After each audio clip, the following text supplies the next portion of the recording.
Canadá, y no me refiero a la embajada. Con 10 solcitos hacemos sopa, segundo y hasta postrecito. Déjenme curar o morir en mi casa. Disolver. Disolver. Disolver. Solamente me falta ser presidente del Perú. Terrorismo de imagen.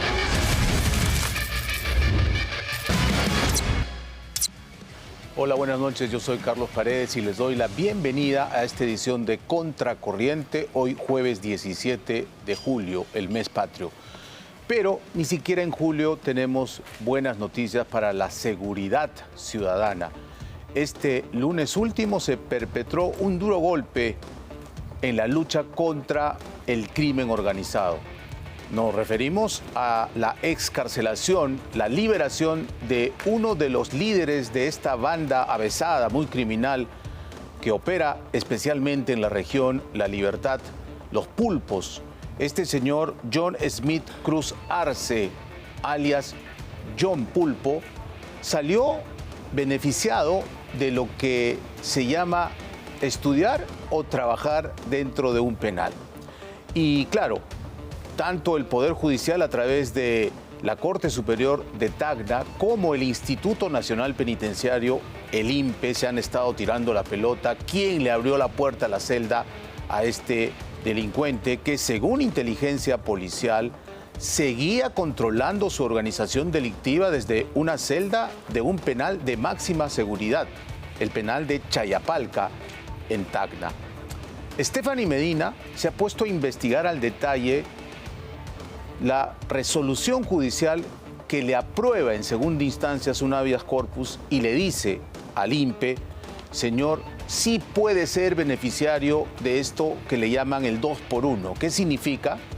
Que por cada 2 días que trabaja o estudia, se le contabiliza a su favor un día más como si estuviese detenido. ¿Y qué hizo el INPE? El INPE avaló esto que él decía había hecho en los 17 años que estuvo preso, porque recordemos que fue sentenciado a 25 años de prisión porque, además de liderar una organización muy criminal, él mismo asesinó a 2 personas. Todos los detalles en el siguiente reportaje. ¿De qué vale que tengas plata si te van a encerrar en un penal acá de máxima seguridad donde vas a perder tu familia, tu esposa, toda tu familia lo pierde? Así se mostraba John Smith Cruz Arce, líder de Los Pulpos en el penal de Chayapalca hace apenas un año. Traen por medida de seguridad ese penal en el año 2013, el 28 de septiembre de 2013 me traen el penal. ¿De qué penal te traen? Piedras Gordas. Pero hoy está libre. Estas imágenes han paralizado al norte y, por qué no decirlo, han puesto en vilo a todo el país. John Smith Cruz Arce pertenece a la dinastía delincuencial que ha sembrado terror desde hace décadas en el Perú. Es conocido como John Pulpo. Y si no lo reconoce en esta faceta sonriente, con su certificado de libertad en la mano, tal vez le suene en esta otra. Estas son las imágenes de la captura de alias John Pulpo en el 2007, quien, gracias a un habeas corpus aceptado por la segunda instancia de la Corte Superior de Justicia de Tacna, hoy recupera su libertad. Comunicados van, comunicados vienen entre el INPE y el Poder Judicial, pero la verdad es solo una. Necesitas trabajar 6 meses, para hablar en números prácticos, para redimir un mes. A diferencia del otro tipo de cómputo que te exige trabajar 2 meses para redimir un mes de cárcel. Es mucho más fácil, más rápido ese 2x1 que siempre ha existido. Pero, claro, repito, la ley restringió y dijo 6x1. El INPE así lo computó, pero por mandato del Poder Judicial, que si bien es cierto, el Poder Judicial en su comunicado dice, por si acaso, yo no lo he escarcelado, es tema del INPE, sí pues, pero le ordenó a la autoridad administrativa INPE, computa 2x1 y no 6x1. Y por eso el INPE tuvo que escarcelar, porque sabía, estoy seguro, el Poder Judicial, que con 2x1 iba a salir en libertad. Contracorriente ha accedido en exclusiva a la sentencia de vista de una sala superior tacneña que dice que es inconcebible que se deniegue su solicitud en mérito a una norma que no regía al momento en que su sentencia condenatoria adquirió firmeza. Entonces, lo correspondiente es que la autoridad penitenciaria contabilice la redención de pena a razón de un día por pena por 2 días de trabajo o estudio, conforme así lo regula el artículo 44 del Código de Ejecución Penal vigente, al momento en que la sentencia condenatoria del interno adquirió firmeza. John Smith Cruz Arce, más conocido como John Pulpo, pidió que se le reduzca la condena por buen comportamiento y trabajo dentro del penal. Pero el Instituto Nacional Penitenciario le dijo que no. Hoy la regla es de 6 días de trabajo por 1 día menos de cárcel y no el 2 por 1, como él pedía. Su defensa no se quedó de brazos cruzados. Presentó un habeas corpus y la Corte Superior de Justicia de Tacna falló a su favor. ¿Qué fue lo que dijo? Que la ley aplicable es la del año 2008, cuando John Pulpo fue encarcelado. Y esa ley sí permitía redimir 2 días de trabajo por 1 día menos de cárcel. El INPE acató la decisión judicial y aplicó el 2 por 1. Lo que no se ha demostrado es si este avesado delincuente realmente estudió o trabajó en prisión. No se ha hecho público su expediente de beneficios penitenciarios. Un caso que podría abrir la puerta para otros internos que cumplen condenas largas bajo reglas que ya cambiaron. El INPE, a través del órgano técnico de tratamiento, es el encargado de poder armar el expediente bajo la conducción del secretario de Consejo Técnico Penitenciario, donde no solamente está el solicitar por parte del interno el beneficio, sino hay que adjuntar otros documentos, como el informe psicológico, el informe social y el informe jurídico. Adicional a ello, solicitan la hoja penológica a nivel nacional si el interno tiene o no otros procesos pendientes. Yo creo que para poder salir el expediente al juzgado. Pero ¿quién es el hombre que salió del penal de Chayapalca a toda moda? Con una casaca Li-Ning, unas zapatillas Nike Air Alpha Fly que superan los 700 soles y un pantalón Adidas de más de 200 soles. Los Pulpos es una banda que existe por lo menos desde los años 90. Quien acaba de dejar la prisión es uno de los 4 hermanos que lideran la organización criminal familiar nacida en la picante zona trujillana de El Porvenir. Miller, Nilton, Eddie y John, los hermanos Cruz Arce, comenzaron como una pandilla cometiendo robos menores, hasta que empezaron a expandirse. Nilton es acusado de violar a 2 mujeres. Miller asesinó a balazos a un policía. Y John, hoy hombre libre, acribilló a su expareja y al amante de ella. Con él en prisión, se creyó que la banda había llegado a su fin. Pero no fue así. Johnson Smith Cruz Torres, el hijo de John, es el heredero. Con él, los tentáculos de los Pulpos se expandieron hasta Chile. El heredero fingió su muerte en el 2020 con una partida de defunción falsa y hoy está inubicable. En el sistema de recompensas o los más buscados del Ministerio del Interior se pide $500,000 por su paradero. Ese es el trabajo normal en cárceles, pero los penales de régimen cerrado, como el de Chayapalca, pueden trabajar, pero en un trabajo un poco más elemental, que es lo que se le llama manualidades. Entonces, este interno, como todos los privados de libertad de ese penal, llevan a cabo trabajos solo con sus manos, no tienen instrumentos cortantes para que no se hagan daño, ni hagan daño a la autoridad, que duda cabe. ¿Y por qué se les permite trabajar? Porque han cometido delito, primero, por indisciplinados. Segundo, la justicia le aceptó el beneficio y el INPE le abrió la celda. Y mientras John Pulpo posa como un hombre libre, su hijo, el heredero del crimen, sigue en la sombra, extendiendo los tentáculos criminales de una banda que nunca dejó de moverse.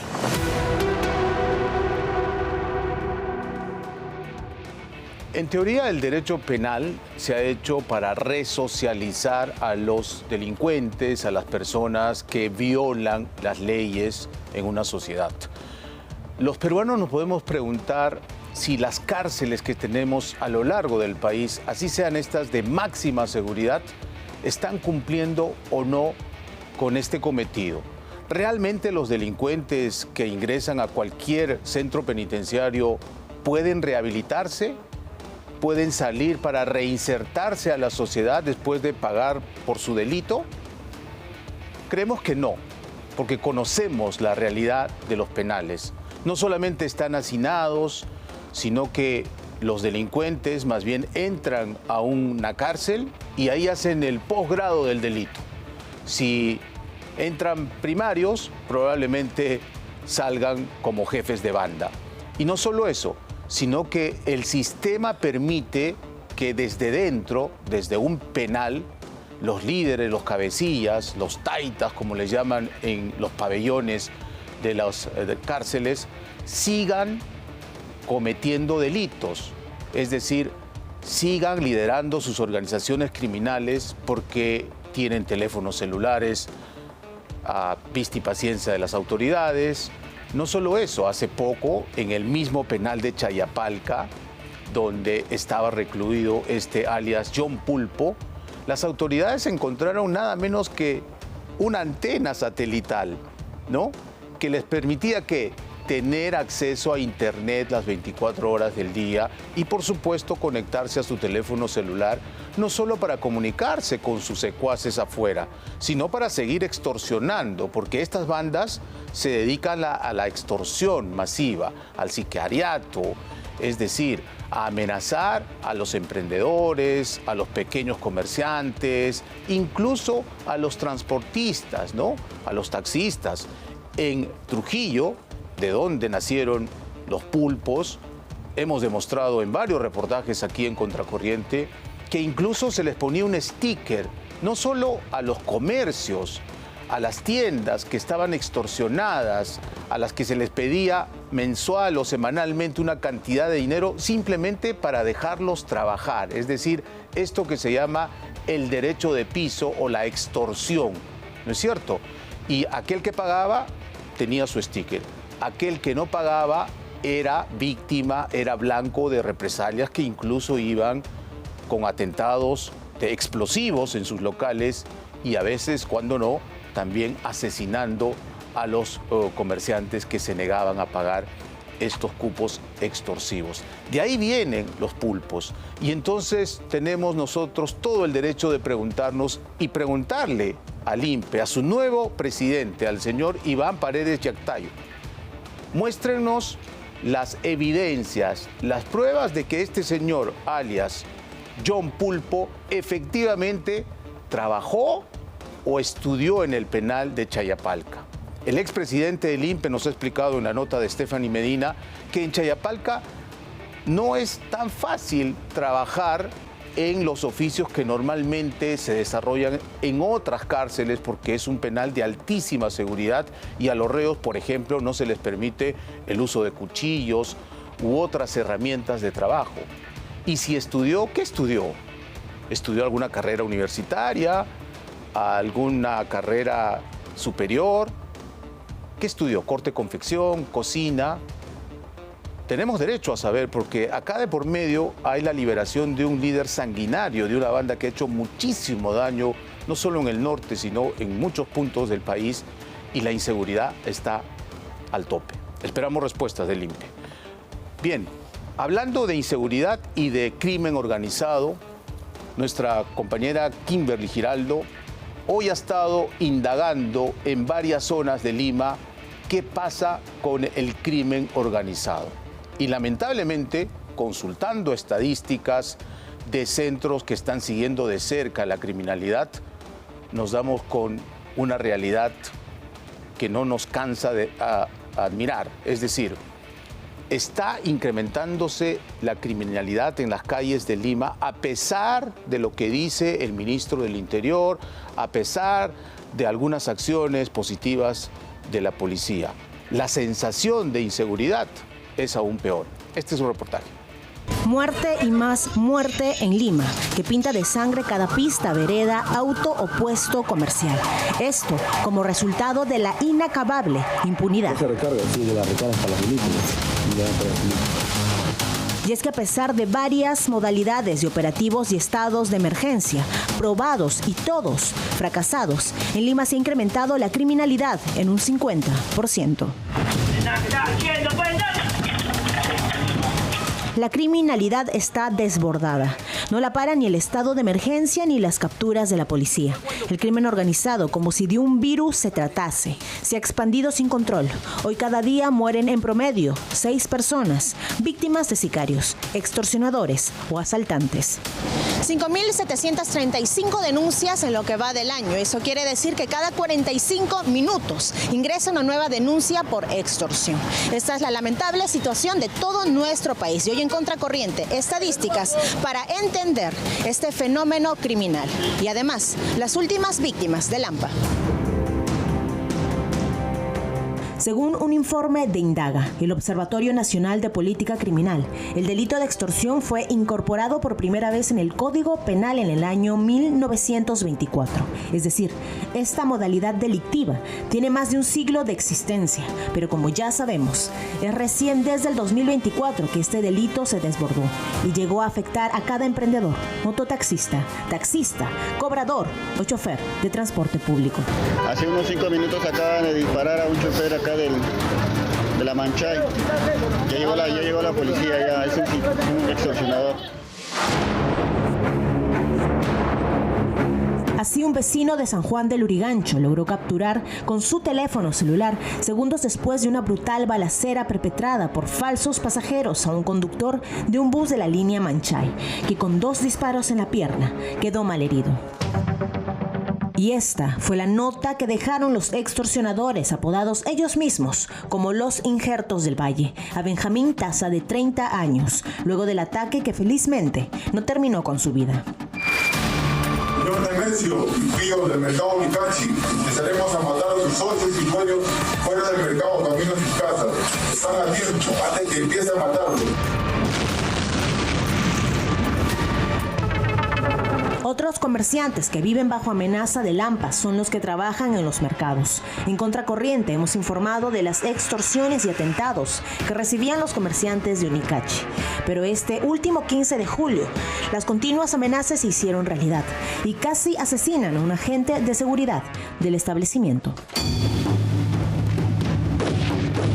El martes de esta semana, el gran mercado Unicachi parecía estar en calma, hasta que aparece una moto lineal con 2 personas a bordo. De inmediato, uno de los delincuentes saca un arma de fuego y dispara más de 10 veces contra un agente de seguridad que se encontraba en la puerta número 5. Gracias a la rápida reacción, el vigilante pudo huir.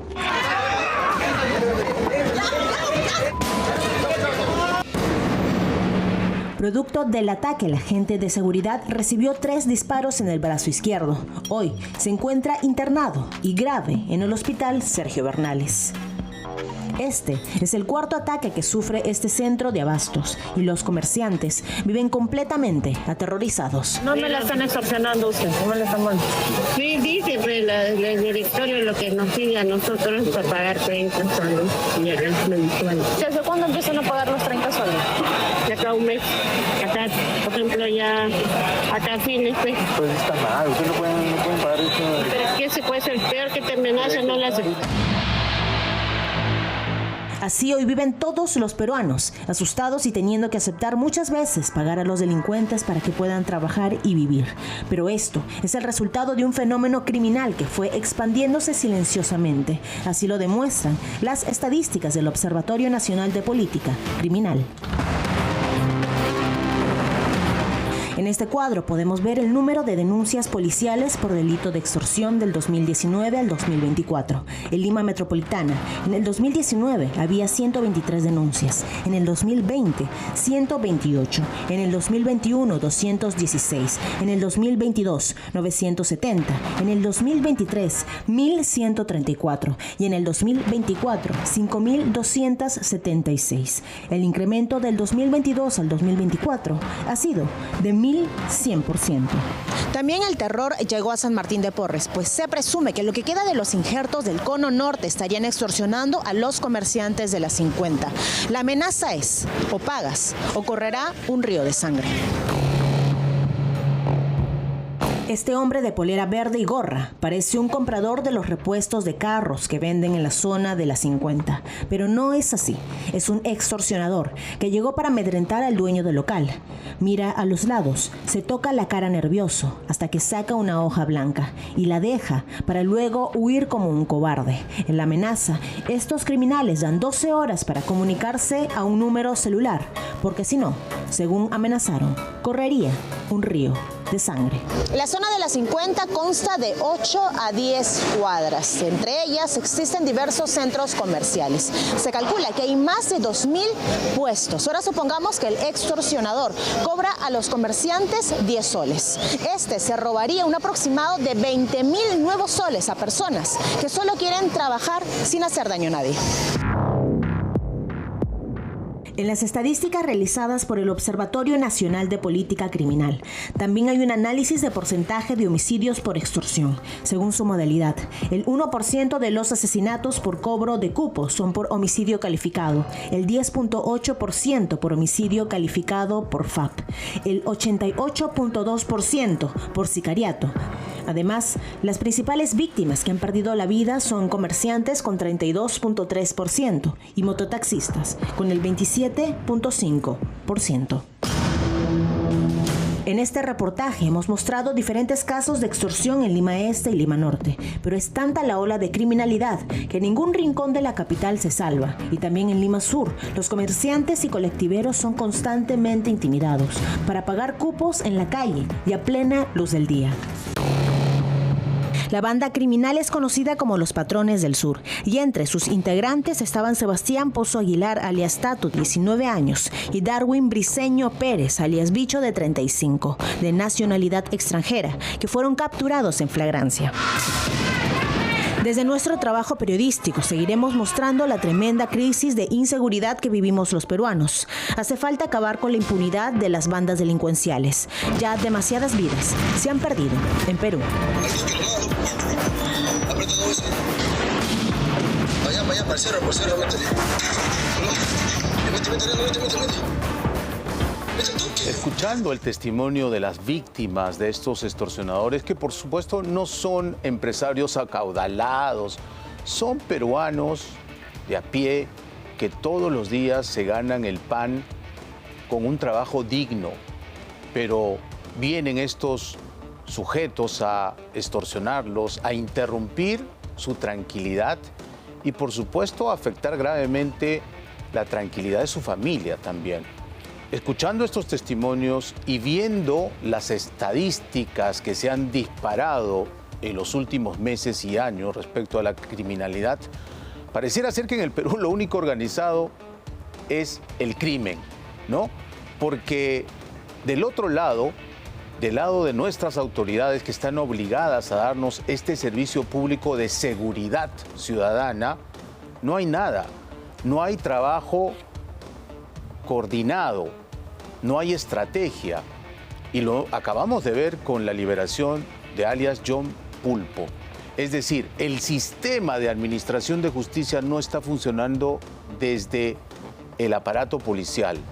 Tampoco en el Ministerio Público hemos mostrado muchos casos donde fiscales displicentes o irresponsables no estudian bien cada caso y están liberando a estos avesados delincuentes. También pasa algo parecido en el Poder Judicial, donde jueces que no estudian bien los casos o que no valoran bien la responsabilidad penal de estos delincuentes con prontuario, con antecedentes, etcétera, están liberándolos. Y el mejor incentivo para el crimen es la impunidad. Cuando estos sujetos saben que el Estado no está en capacidad de que les caiga todo el peso de la ley, salen recargados a las calles a extorsionar a todos los peruanos de bien. Ya es hora de que nos den un servicio adecuado de seguridad ciudadana. Vamos a hacer la primera pausa comercial en esta edición de Contracorriente, pero tras la pausa, todo lo que está haciendo el fiscal José Domingo Pérez para evitar que continúe un fiscal superior investigándolo por presunto enriquecimiento ilícito. Regresamos tras la pausa. Siente el Perú en danza, una experiencia inmersiva asombrosa. Adquiere tus entradas en Join Us. Conoce más en www.danzaperú.pe.